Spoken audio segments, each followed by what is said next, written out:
Kata Rasulullah, orang yang di muka bumi ini masih ada iman kepada Allah, walaupun imannya hanya seujung kuku. Orang ini hanya kenal dengan Allah dan percaya Allah ada dan pandai melafazkan kalimat Allah. Dia akan didatangi oleh angin lembut ini.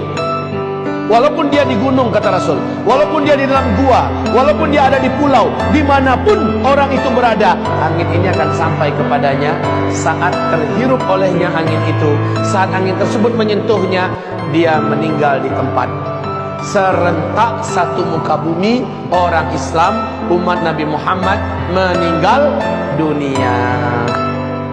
Habis sehabis-habisnya orang Islam. Paham? Sekarang kita baru mengerti, ternyata umat Nabi serentak Allah wafatkan. Jadi enggak nunggu yang paling terakhir satu orang baru 40 tahun lagi. Tidak, tapi Allah wafatkan serentak. Ini dari tanda besar kiamat yang ke-7. Kaum muslimin hamba-hamba Allah. Nah, dari Nabi diutus sampai wafatnya serentak umat Islam di muka bumi, paling lama di dalam hadis Abu Daud, hadis yang dhaif ini, hanya masanya 1,5 hari atau 1.500 tahun. Sementara kita sekarang sudah 1437 dalam catatan Hijriah. Bila digabung dengan 13 tahun, sudah 1450. Maknanya di depan kita, seandainya benar hadis dhaif ini, tapi kita tidak dibina keyakinan kita di atas hadis dhaif. Seandainya ini benar, berarti di depan kita hanya 50 tahun lagi orang Islam adanya. Wallahu a'lam, apakah dalam 50 tahun ke depan itu benar terjadi atau lebih cepat daripada itu. Wallahu a'lam, kita serahkan ilmunya kepada Allah Subhanahu wa taala. Selanjutnya kaum muslimin, selesai. Tanda besar kiamat yang ke-8, 9, 10 ini hanya orang-orang kafir saja akan menyaksikan. Nabi bersabda, tidaklah yang menyaksikan kiamat melainkan seburuk-buruk manusia, sekafir-kafir manusia, sejelek-jelek nasib manusia di dunia. Merekalah yang akan menyaksikan kiamat besar, kehancuran alam semesta. Tanda besar kiamat yang ke-8, seluruh daratan bumi sebelah timur tenggelam. Australia, New Zealand, Indonesia, Singapura, Malaysia, Filipina, Thailand, Jepang, China, India, terus naik sampai ke Rusia, tenggelam masuk ke dalam laut. Ini tanda besar kiamat yang ke-8. Tanda besar kiamat yang ke-9 langsung menyusul dalam waktu yang bersambungan. Tenggelamnya seluruh daratan bumi yang ada di sebelah barat. Brazil, Suriname, Amerika Serikat, Eropa, seluruhnya tenggelam masuk ke dalam laut.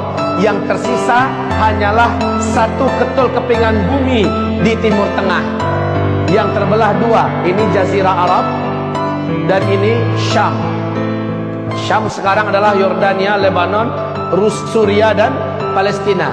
Sementara Jazirah Arab, Arab Saudi, Qatar, Kuwait, Bahrain, Uni Emirat Arab, Oman dan Yaman. Yang nanti namanya akan kembali seperti Jazirah Arab, ini akan kembali namanya kepada Syam. Cuma ini yang tersisa.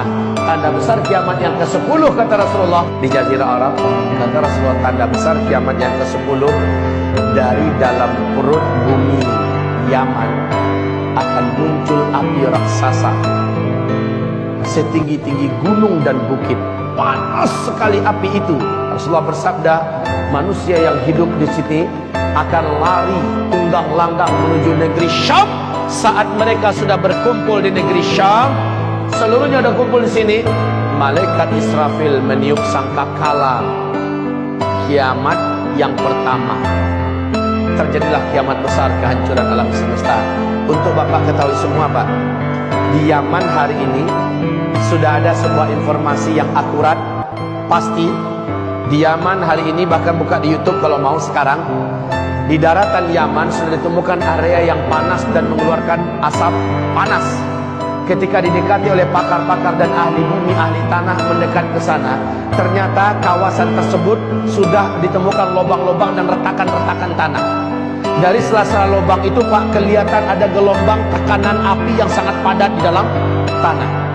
Dilihat kira-kira sekian puluh meter, sekian ratus meter, sama, Pak. Di dalamnya ada gelombang tekanan api yang sangat padat. Sampai hari ini belum diketahui berapa sumber energi api yang ada di dalam itu.